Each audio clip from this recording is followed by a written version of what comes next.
Barşаңызға қайырлы күн достар, сіздермен Қаламқас каналыма қош келдіңіздер.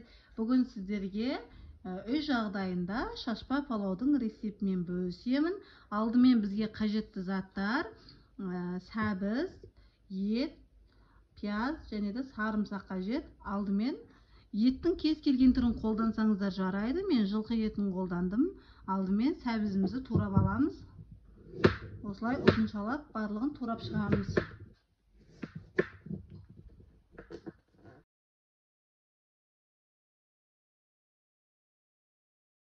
Сәбізімізді турап болды. Енді пиязымызды тураймыз. Пиязымызды кішкене қалыңдау тураймыз, себебі қуырғанда күйіп кетпеу үшін. Қазанымызға майды құйдық. Енді 10 минуттан кейін майымыз қызып шықты. Енді үстіне пиязымызды салып қуырамыз. Жақсылап қызартып пиязымызды қуырып аламыз 10-15 минуттай. Пиязымызды осылай қызара бастаған кезде үстіне етімізді саламыз. Тағы да 10-15 минуттай қуырып аламыз етімізді.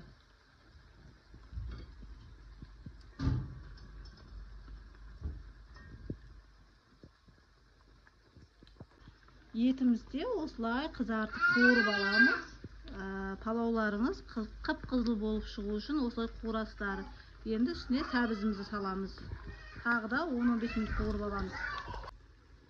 Сәбізімізде жақсылап қуырып алдық. Енді үстіне қайнап тұрған су құямыз. Салқын суда жарайды. Егер тез пісу қаласаңыз, қайнап тұрған су дұрыс.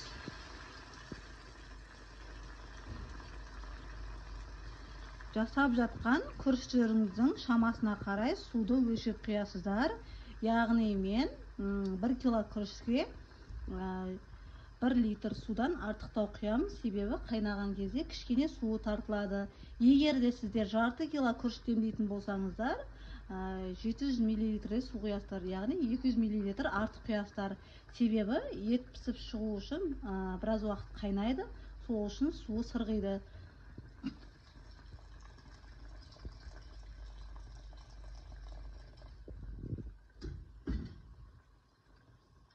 Етіміз кішкене жартылай піскенше қайнатып аламыз. Тамағымызды осылай демдеп аламыз. Күрішті алдын ала жібітсеңіздер, көп қайнатпайсыздар. Егер де күрішін жылы суға салмай жібітпей салатын болсаңыздар, кішкене күріші жібігенше қайнатып жібереміз. Менде су азая бастады. Енді демдеп 1 сағатқа немесе 40 минутқа бетін жауып қоямыз. 40 минуттан кейін ашып тамағымызды саламыз. Палауымыз дайын болды. Өте керемет шашылып піскен күріштері қып-қызыл болып. Сіздер де жасап көріңіздер осы рецептпен. Видеоны соңына дейін көргендеріңізге рахмет. Каналыма тіркелуді ұмытпаңыздар. Сіздермен болған Қаламқас. Жанындағы қоңыраушаны басып қойыңыздар. Себебі менде күнделікті жаңа рецепттер шығады. Каналыма тіркелмеген болсаңыз тіркеліп өтіңіз.